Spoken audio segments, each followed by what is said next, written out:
My name is Nic Hard. I'm a producer-mixer from New York City, but now located in Spain. So we're here at my home studio in my house. So I got into engineering and producing basically originally through electronic music. So I'd started DJing in high school and sort of bought a drum machine, bought a synthesizer. And one day, after dropping out of college, I realized that I liked playing with sound. And so I decided that maybe working in a studio was a good place. In like 1999, I started working as an intern in a studio. And well, that was sort of, the rest of it just kind of happened.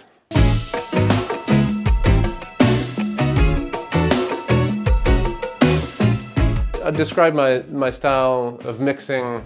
I feel like it's still very influenced by my roots in electronic music. So I enjoy really manipulating sounds and not being too safe with things and really experimenting a lot. I try not to be too careful with things or you know, treat them with kid gloves. I like to do things kind of with big moves and yeah, just try stuff out.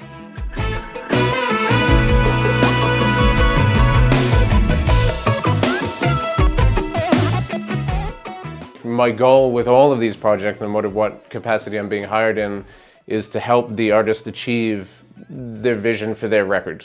So it's my job to facilitate them and help them bring out their creative energy. And when I'm working on a record, it's not my record that we're working on. So listening to the artist and to their ideas, and you know, even if it's something that you're sort of thinking, oh, that idea is never going to work.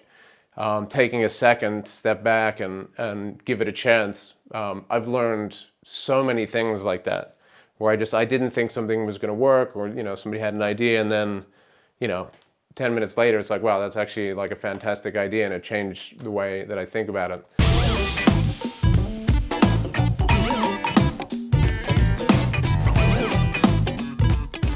Getting into Atmos is, I think it's sort of what mix engineers have always wanted to be able to do with stereo, which is to immerse the listener in the music. The first project that I mixed in Atmos was Snarky Puppy's Empire Central.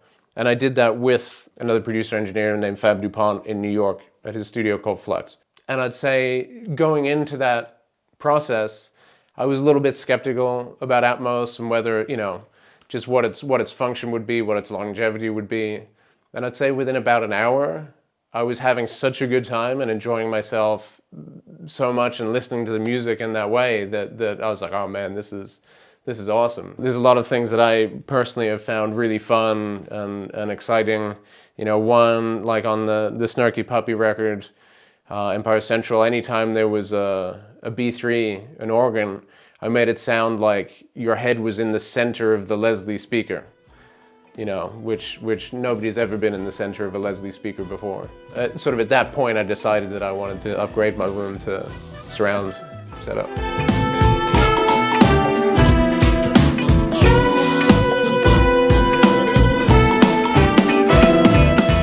So I've been using Atom audio speakers for, I actually don't remember how long. I remember being at an AES convention maybe 15 years ago and seeing S3As, I think. So I bought a pair of those and I loved them. And then the S3XHs came out and I demoed those and they were, you know, incredible. So, I mean, so basically because I had this pair of S3XHs, you know, I didn't want to replace them. And I wanted to keep them as my stereo pair because I'm still working, you know, most of the work is still mixing in stereo, and I wanted to figure out a way that I could keep them as the main stereo pair and then supplement them with other Atom speakers. And through talking about it, sort of decided that keeping the center channel as another S3XH and using a different model Atom was kind of the way to go.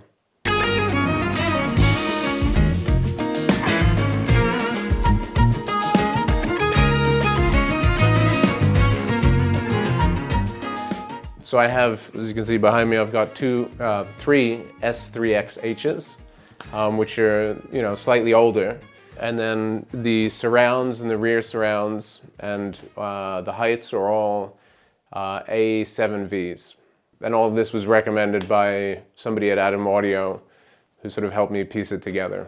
For me, the biggest concern was finding out how to calibrate, you know, a multi-channel setup like this. Also, the hanging of the speakers from the ceiling. Just sort of, you know, figuring out what's the best way to do that so that I can angle them appropriately and have them, you know, where they should be. So, and everything kind of more or less worked out, but there's definitely like a little bit of fudging here and there. But that is made up in the calibration with the delay times and the volumes, the gain.